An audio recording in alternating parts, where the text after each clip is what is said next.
प्रिय छात्रों नमस्कार। स्वागत है आप सभी का हमारे चैनल टेक जी के ऑल सब्जेक्ट में। अभी तक आपने हमारे चैनल को सब्सक्राइब नहीं किया है तो सब्सक्राइब कर लें ताकि आपको वीडियो मिलते रहें। तो देखिए, आज हम कक्षा 9वीं में जो परीक्षा चल रही है उसका गणित का पेपर हल करने वाले हैं। तो आइए कक्षा 9वीं विषय गणित का पेपर हल करते हैं। इसका प्रश्न 1 है, सही विकल्प चुनकर उत्तर अपनी उत्तर पुस्तिका में लिखिए। तो देखिए, इसमें 1 है मूल बिंदु के निर्देशांक हैं। तो मूल बिंदु के निर्देशांक क्या होते हैं? मूल बिंदु के निर्देशांक 0 0 होते हैं। तो इसका सही उत्तर 0 0 हो जाएगा।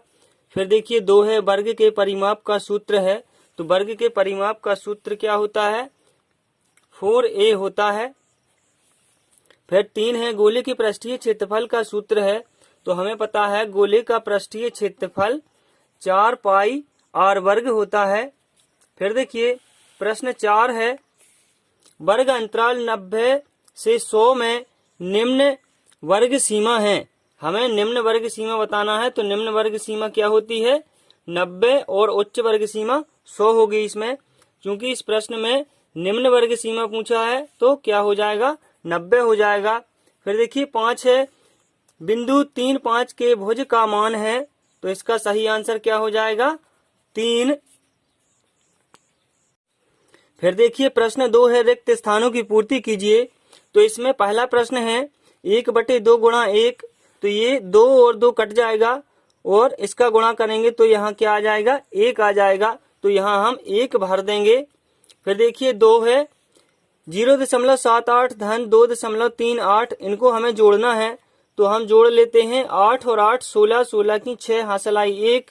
फिर 7 और 3 10 और 1 हासिल की तो 11। फिर 1 हासिल की बची, तब 2 और 1 3। अब 2 अंकों बाद हमें दशमलव लगाना है तो यहाँ हम 2 अंकों बाद दशमलव लगा देंगे। तो इसका सही आंसर क्या हो जाएगा? 3.16। फिर देखिए तीसरा है 1/2 धन 1/2। इसको हमें जोड़ना है। जब हर समान होते हैं तो हम अंश अंश वाली संख्याएं जोड़ लेते हैं। तो देखिए 1 और 1 2 हो जाएगा और बटे में 2 हो जाएगा और 2 और 2 कट जाएंगे तो 1 आ जाएगा। तो इसका सही उत्तर क्या हो जाएगा? 1। फिर देखिए 4 है, भिन्न 1/4 का दशमलव रूप क्या है? 1/4 का दशमलव रूप हमें बताना है। तो देखिए हम 1/4 लिखेंगे और फिर इसमें भाग देंगे तो 4 0 0 भाग नहीं गया। फिर दशमलव रखेंगे तो यहाँ 0 आ जाएगा। फिर 2 बार भाग चला जाएगा, यहाँ 10 हो जाएंगे। 10 हो जाएंगे तब 4 दूनी 8, 2 बार भाग चला जाएगा। फिर 2 बचा, फिर दशमलव हमने लिया था तो यहाँ 20 हो जाएंगे। तो फिर 4 पंचे 20। तो इसका सही उत्तर क्या हो जाएगा? 0.25। अब देखिए 5 है 3/4 ऋण 1/4। इसको हमें घटाना है। तो देखिए हर समान है इसलिए हम अंश वाली संख्या को घटा लेते हैं। तो 3 में से 1 को घटाएंगे तो क्या बचेगा? 2 बचेगा और फिर बटे में हम 4 लिख देंगे। फिर इसको काट देंगे, 2 एकम 2 और 2 दूनी 4। तो यहाँ पर क्या आ जाएगा? 1/2 आ जाएगा। अब प्रश्न 3 है। प्रश्न 3 में सत्य असत्य हमें बताने हैं। तो देखिए इसमें आयत का क्षेत्रफल बराबर लंबाई गुणा चौड़ाई होता है। ये बिल्कुल सत्य है क्योंकि हमें पता है कि आयत का क्षेत्रफल बराबर लंबाई गुणा चौड़ाई होता है। तो यहाँ हम लिख देंगे सत्य। ठीक, आप अपनी उत्तर पुस्तिका में यहाँ सत्य लिख देंगे। अब देखिए 2, इसमें ये छायांकित भाग का छायांकित भाग इन्होंने बताया है 1/4 है, जो कि गलत है। यहाँ पर छायांकित भाग का क्षेत्रफल 1 2 3 3/4 है, इसलिए ये असत्य हो जाएगा। ये असत्य हो जाएगा। फिर देखिए समद्विबाहु त्रिभुज के तीनों कोण बराबर होते हैं। ये भी असत्य है। समबाहु त्रिभुज के तीनों कोण बराबर होते हैं, ना कि समद्विबाहु के। तो ये क्या हो जाएगा? असत्य हो जाएगा। अब देखिए 4 है, घनाभ में कुल फलकों की संख्या 6 होती है। ये सत्य है क्योंकि हमें पता है घनाभ में फलकों की संख्या कितनी होती है? 6 होती है। फिर 5 है, असंभव घटना की प्रायिकता 1 होती है। ये असत्य है, क्योंकि असंभव घटना की प्रायिकता क्या होती है, शून्य होती है, इसलिए ये असत्य है। अब देखिए प्रश्न 4 है, प्रत्येक का एक शब्द में या फिर एक वाक्य में उत्तर दीजिए। तो देखिए हम प्रश्न 1 को देखते हैं। यहाँ प्रश्न 1 है, रैखिक बहुपद में चर की अधिकतम घात क्या होती है। तो रैखिक बहुपद में हमें पता है चर की अधिकतम घात 1 होती है, तो यहाँ हम लिख देंगे कि 1 होती है, तो इसका सही उत्तर 1 हो जाएगा। फिर देखिए 2 है, बहुपद 2 ऋण x वर्ग धन x घन में x वर्ग का गुणांक लिखिए। तो हमें x वर्ग का गुणांक लिखना है, तो यहाँ देखिए x वर्ग का गुणांक क्या है, यहाँ पर कुछ नहीं है, इसलिए हम 1 यहाँ मानते हैं। तो यहाँ x वर्ग का गुणांक क्या हो जाएगा, ऋण 1 हो जाएगा। तो यहाँ लिखेंगे हम x वर्ग का गुणांक ऋण 1 है। फिर देखिए वर्ग अंतराल 10 से 20 का मध्यमान क्या होगा। तो इसका हमें मध्यमान निकालना है। तो हम क्या करते हैं, मध्यमान निकालने के लिए इन दोनों संख्याओं को जोड़ देते हैं और बटे 2 कर देते हैं, 2 से भाग दे देते हैं। तो देखिए 10 और 20 को जोड़ेंगे तो 30 हो जाएगा, और 30 में हम 2 से भाग देंगे तो 15 हमें मिल जाएगा। तो इसका सही उत्तर 15 हो जाएगा। फिर देखिए किसी सिक्के को उछालने पर चित आने की प्रायिकता क्या होगी। तो हमें पता है सिक्के को हम उछालेंगे तो या तो चित आएगा या पट आएगा, तो अनुकूल परिणामों की संख्या 1 हो जाएगी, और कुल परिणाम क्या होंगे, या चित या पट, यानी कि 2। तो इसका सही उत्तर हो जाएगा 1/2, क्योंकि प्रायिकता का सूत्र होता है अनुकूल परिणामों की संख्या बटे कुल परिणामों की संख्या। तो यहाँ अनुकूल परिणाम 1 है और कुल परिणाम 2 है, तो 1/2 इसका उत्तर हो जाएगा। अब देखिए 5 है, किसी त्रिभुज के तीनों कोणों का योग क्या होता है। तो हमें पता है कि किसी भी त्रिभुज के तीनों कोणों का योग 180 अंश होता है। अब देखिए प्रश्न 5 है, सही जोड़ियां बनाइए। तो इसमें 1 ऋण 3 धन ऋण 2, इसके बराबर में हमें देखना है कि क्या सही होगा। तो देखिए यहाँ ऋण 3 और ऋण 2 ये दोनों जुड़ जाएंगे तो ऋण के 5 हो जाएंगे। तो यहाँ देखिए ऋण 5 ये रहा, तो ये इसका 1 नंबर के सामने हम क्या लिखेंगे, ये ऋण 5 लिखेंगे। फिर देखिए हीरान के सूत्र में S बराबर क्या होता है, S बराबर A + B + C/2 होता है। तो ये दूसरे का सही उत्तर हो जाएगा। तो ये दूसरे का सही उत्तर हो जाएगा। फिर देखिए 3/4 × 8 इसके बराबर में क्या होगा। तो यहाँ हम देखेंगे कि 4 दूनी 8 ये कट जाएगा और 2 का गुणा 3 से होगा तो 6। तो हम 6 देखें, ये लिखा है, तो 3 का सही उत्तर क्या हो जाएगा, ये हो जाएगा 6। फिर देखिए 4 है, चतुर्भुज के चारों कोणों का योग। तो हमें पता है चतुर्भुज के चारों कोणों का योग क्या होता है। तो इसका सही उत्तर 360 अंश हो जाएगा। इसके सामने आप 360 अंश लिखेंगे। फिर देखिए 5 है, PE + PE/E बराबर होता है, क्या होता है, 1 होता है, बराबर 1 होता है। तो इसका सही उत्तर 1 हो जाएगा। अब देखिए हम प्रश्न 6 को करेंगे। देखिए प्रश्न 6 है, दिए गए चित्र का परिमाप ज्ञात कीजिए। तो हमें इस चित्र का परिमाप ज्ञात करना है। तो हमें पता है कि हम परिमाप निकालेंगे तो सभी भुजाओं को जोड़ देंगे तो परिमाप आ जाएगा। तो आप सभी भुजाओं को जोड़ दीजिए, आप परिमाप निकल आएगा। तो देखिए हम इसका उत्तर किस प्रकार से लिखेंगे। देखिए 6 के उत्तर में हम लिखेंगे दिए गए चित्र का परिमाप बराबर 5 सेंटीमीटर धन 4 सेंटीमीटर धन 8 सेंटीमीटर धन 4.5 सेंटीमीटर। सभी भुजाओं को हम जोड़ देंगे और फिर हमारा जोड़ने पर क्या आ जाएगा, 21.5 सेंटीमीटर। तो ये हमारा उत्तर हो जाएगा। आइए अब प्रश्न 7 करते हैं। तो देखिए प्रश्न 7 दिया है, निम्न बिंदुओं A एवं B में भुज व कोटि का निर्धारण कीजिए। और इसके अथवा में दिया गया है निम्न बिंदु किस चतुर्थांश में स्थित है। तो यहाँ पर हम अथवा करेंगे क्योंकि ये अथवा ज्यादा सरल है। तो देखिए बिंदु 2, 3 किस चतुर्थांश में स्थित है हमें बताना है, और बिंदु ऋण 4, ऋण 2 किस चतुर्थांश में स्थित है बताना है। तो देखिए 2, 3 किस चतुर्थांश में स्थित हैं? प्रथम चतुर्थांश में स्थित हैं और ये चतुर्थ चतुर्थांश में स्थित हैं। तो देखिए हम उत्तर किस प्रकार से लिखेंगे। तो देखिए प्रश्न 7 का हम उत्तर लिखेंगे। एक, बिंदु 2, 3 प्रथम चतुर्थांश में है और दूसरे में लिखेंगे बिंदु ऋण 4, ऋण 2 चतुर्थ चतुर्थांश में है। आइए अब प्रश्न 8 करते हैं। देखिए प्रश्न 8 है, निम्नलिखित की चित्र सहित परिभाषा दीजिए। समकोण और अधिक कोण, इनकी हमें चित्र सहित परिभाषा लिखनी है। तो चलिए इसकी परिभाषा हम लिखते हैं। तो देखिए प्रश्न 8 के उत्तर में हम लिखेंगे समकोण। समकोण की परिभाषा, वह कोण जिसका माप 90 अंश होता है समकोण कहलाता है। क्या लिखेंगे? वह कोण जिसका माप 90 अंश होता है समकोण कहलाता है। इस प्रकार से ये समकोण हम बना देंगे। ठीक, फिर लिखेंगे 2 में अधिक कोण। तो अधिक कोण में लिखेंगे वह कोण जिसका माप 90 अंश से अधिक या ज्यादा होता है और 180 अंश से कम होता है, अधिक कोण कहलाता है।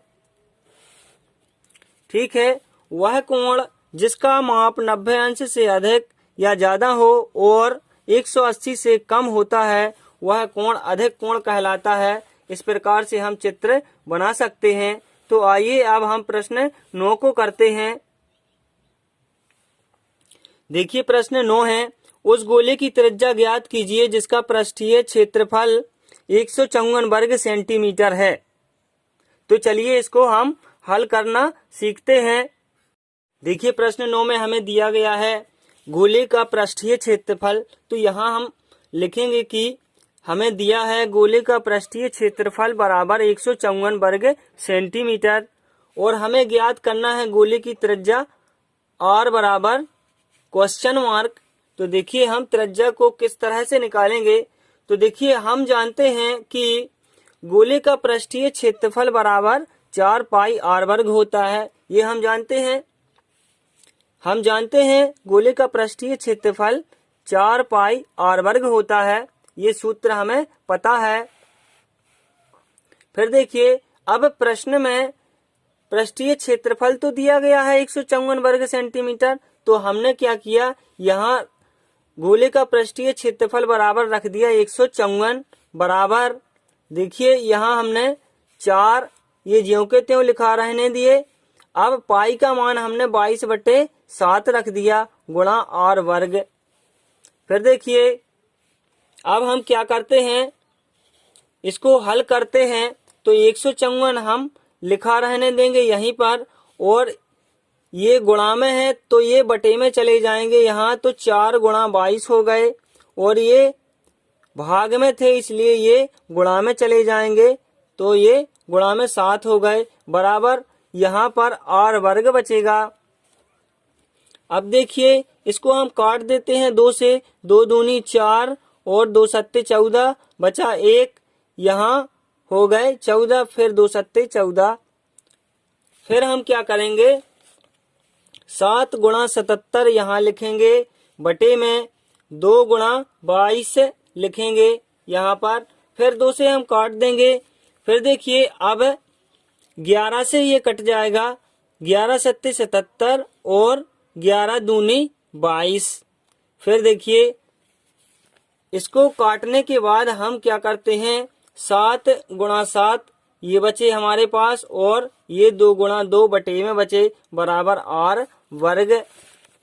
अब देखिए चूंकि हमें r का मान निकालना है इसलिए हम इस पर अंडर रूट लगा देंगे। चूंकि यहाँ पर वर्ग लगा है r पर तो ये वर्ग हटाएंगे तो इस वाली संख्या पर ये अंडर रूट लग जाएगा। तब देखिए यहाँ 7 2 बार है इसलिए ये अंडर रूट के बाहर निकल आएगा। 7 और 2 भी 2 बार है इसलिए 2 बाहर निकल आएगा अंडर रूट के। तो यहाँ 7/2 हो जाएगा r बराबर और यही हमें निकालना था त्रिज्या r। तो देखिए यहाँ पर या फिर 2 से हम भाग कर देंगे इसमें तो क्या हो जाएगा 2 3 6 बचेगा 1, फिर 10 हो जाएंगे। तो यहाँ दशमलव लगाकर 2 पंचे 10 r बराबर 7/2 या फिर 3.5 हमारा मान आ जाएगा। तो देखिए अंत में हम लिखेंगे कि गोले की त्रिज्या r बराबर 7/2 या फिर 3.5 है। देखिए अब प्रश्न 10 है, सांख्यिकी किसे कहते हैं, समझाइए। तो आइए हम सांख्यिकी की परिभाषा लिखते हैं। इसके पहले मैं आपसे कहना चाहूँगा कि अभी तक आपने हमारे चैनल को सब्सक्राइब नहीं किया है तो कृपया कर चैनल को सब्सक्राइब कर लें ताकि आपको वीडियो मिलते रहें। तो देखिए सांख्यिकी की परिभाषा है, आज हमारी दुनिया अधिक से अधिक सूचना अभिविन्यास होती जा रही है। हम जीवन में किसी न किसी रूप में आंकड़ों का प्रयोग करते हैं, अतः हमारे लिए यह आवश्यक हो जाता है कि इन आंकड़ों से हम अपनी इच्छा अनुसार अर्थपूर्ण सूचनाएं उपलब्ध करना जान जाएं। अर्थपूर्ण सूचनाएं उपलब्ध करने से संबंधित अध्ययन यह गणित की एक शाखा में किया जाता है जिसे हम सांख्यिकी कहते हैं। तो आपको परिभाषा समझ में आ गई होगी।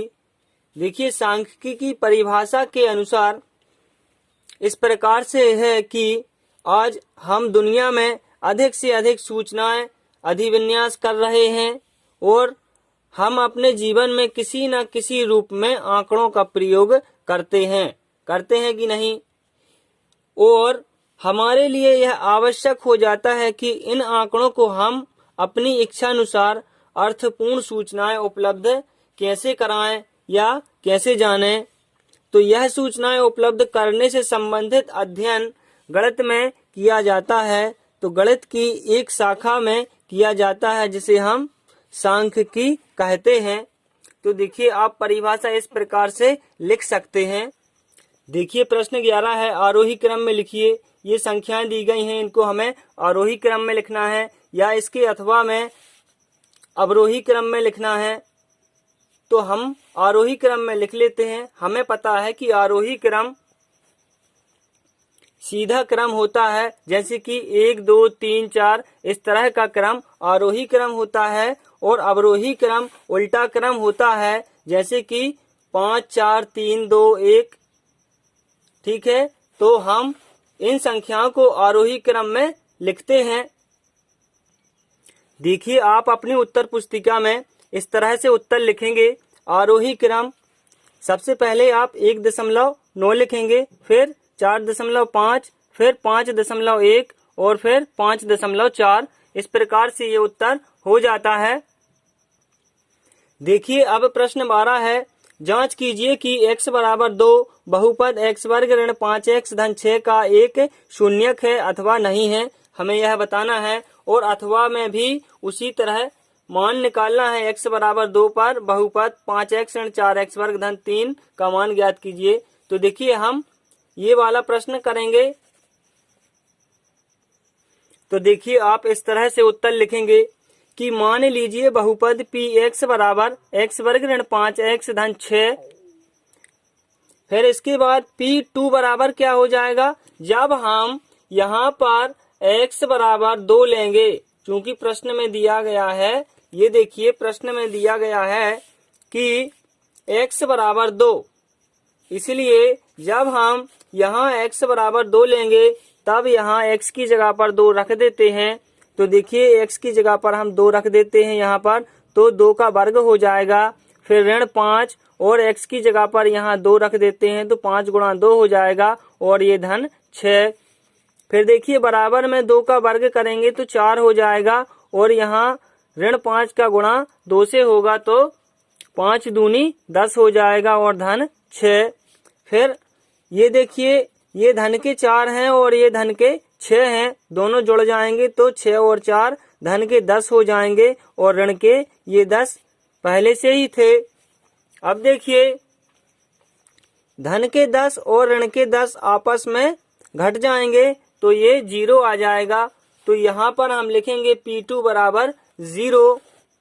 अब लास्ट में लिखेंगे अतः दो बहुपद x वर्ग ऋण 5x धन 6 का शून्यक है। क्योंकि यहाँ x बराबर 2 रखने पर हमें मान 0 प्राप्त हुआ है, अतः हम कह सकते हैं कि दो बहुपद x वर्ग ऋण 5x धन 6 का एक शून्यक है। अब देखिए प्रश्न 13 दिया गया है। आकृति में त्रिभुज पी क्यू आर की भुजाओं पी क्यू व आर क्यू को क्रमशः बिंदुओं एस व टी तक बढ़ाया गया है।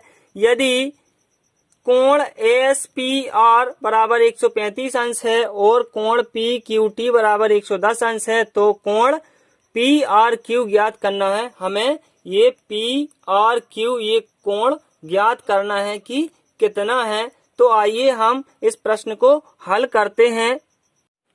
तो देखिए ये त्रिभुज है, इसमें हमें पी आर क्यू इस कोण का मान निकालना है कि कितना है। तो देखिए इस कोण का मान निकालने के लिए हम क्या करेंगे, यहाँ रैखिक युग्म का प्रयोग करेंगे।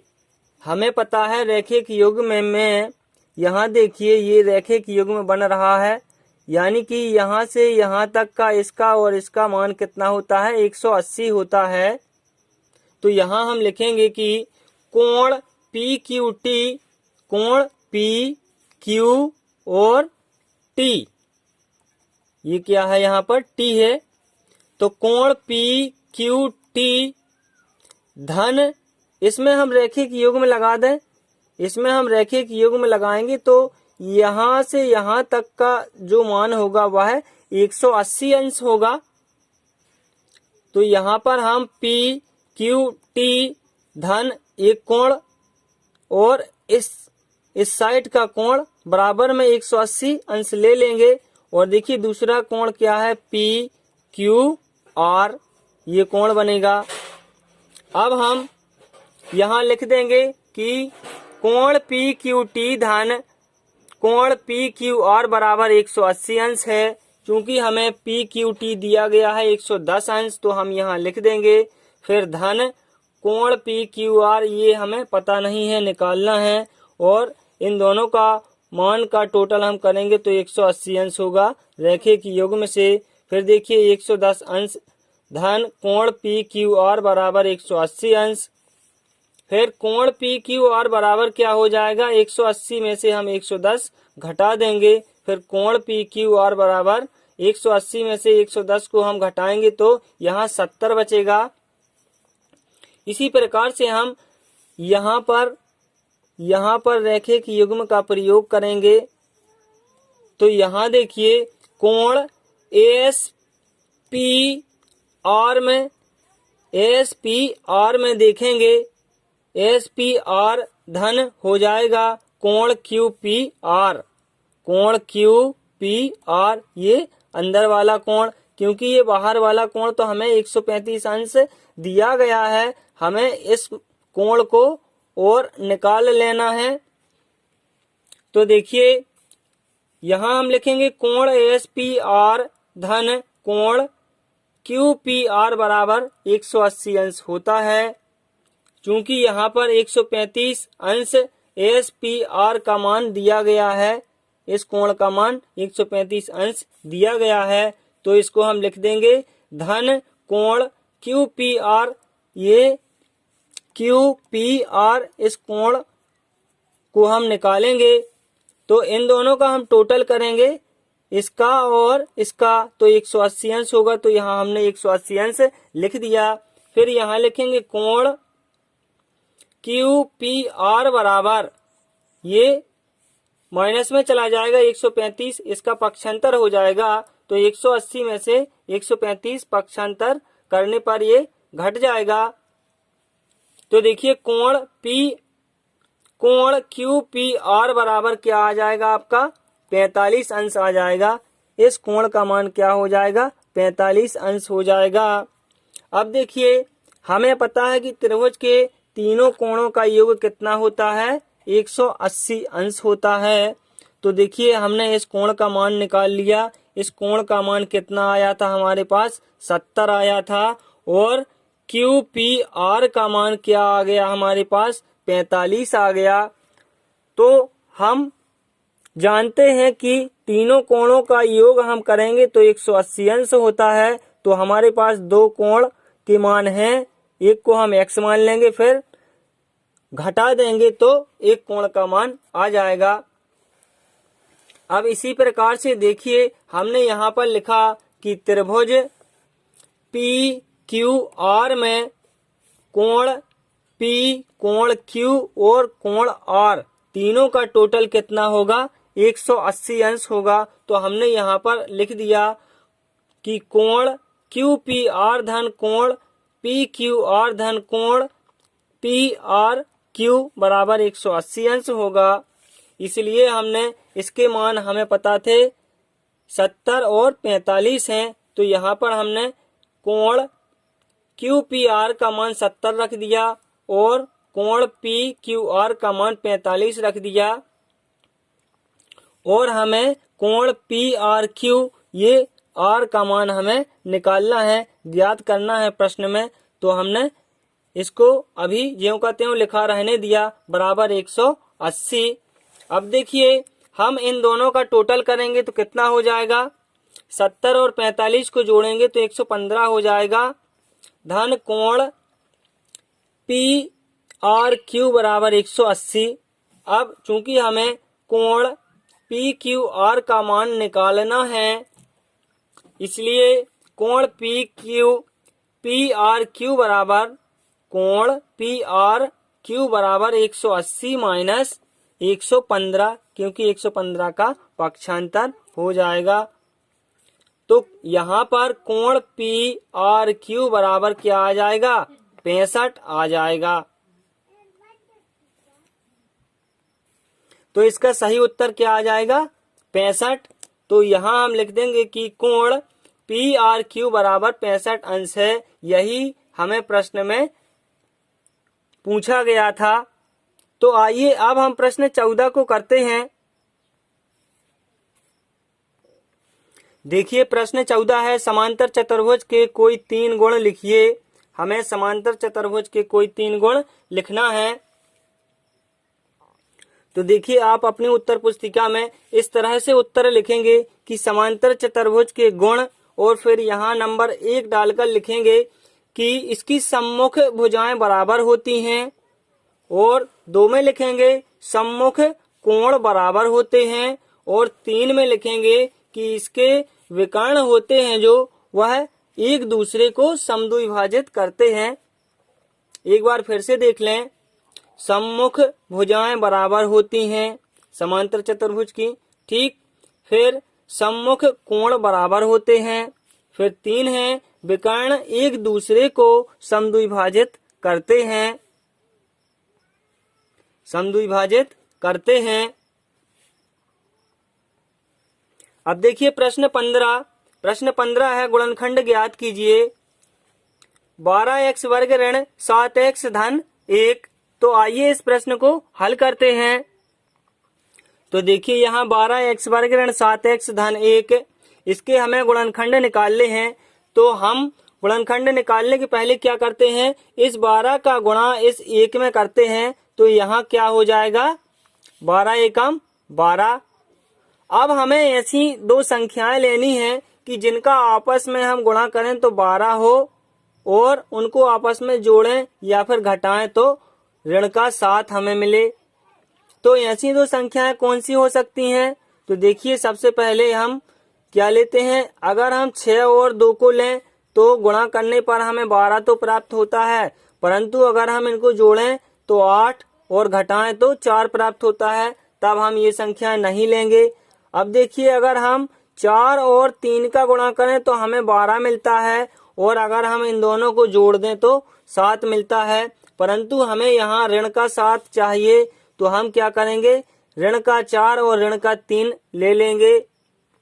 अब इन दोनों को जोड़ेंगे तो ऋण का 7 होगा और यदि हम इनका गुणा करेंगे तो गुणा में ऋण और ऋण का गुणा जब होता है तो धन हो जाता है, तो धन का 12 हो जाएगा।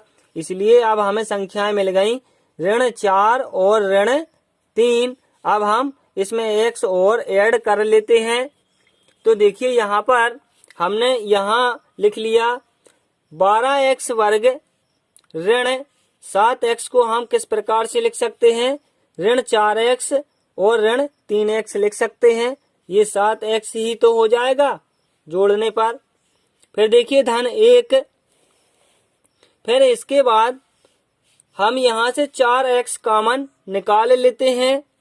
तो हमने यहाँ से 4x को कॉमन निकाल लिया, तो यहाँ क्या बचा, 3 चौके 12, यहाँ 3x बचा, ऋण 4 एकम 4, यहाँ 1 बचा। फिर देखिए इस कोष्टक को हम बंद कर देते हैं। यहाँ से फिर हमने ऋण 1 कॉमन निकाला, यानी कि उभयनिष्ठ लिया, तो यहाँ 3x ऋण 1 बचेगा। अब देखिए 3x ऋण 1 यहाँ पर भी है और 3x ऋण 1 यहाँ पर भी है, तो हम दोनों में से फिर 3x ऋण 1 को उभयनिष्ठ ले लेते हैं और यहाँ क्या बचेगा, 4x ऋण 1। तो इस प्रकार से ये गुणनखंड निकल आएंगे। आज तक हम यहीं रहने देते हैं। अब इसके आगे से हम कल प्रश्न करेंगे, क्योंकि अगर हम एक साथ 26 प्रश्न करेंगे तो वीडियो बहुत ज़्यादा लंबा हो जाएगा। इसलिए कल हम 16 से 26 तक के प्रश्नों को हल करेंगे। अगर वीडियो अच्छा लगा हो तो लाइक कर देना और चैनल को सब्सक्राइब कर लेना, ताकि वीडियो आपको मिलते रहें। धन्यवाद।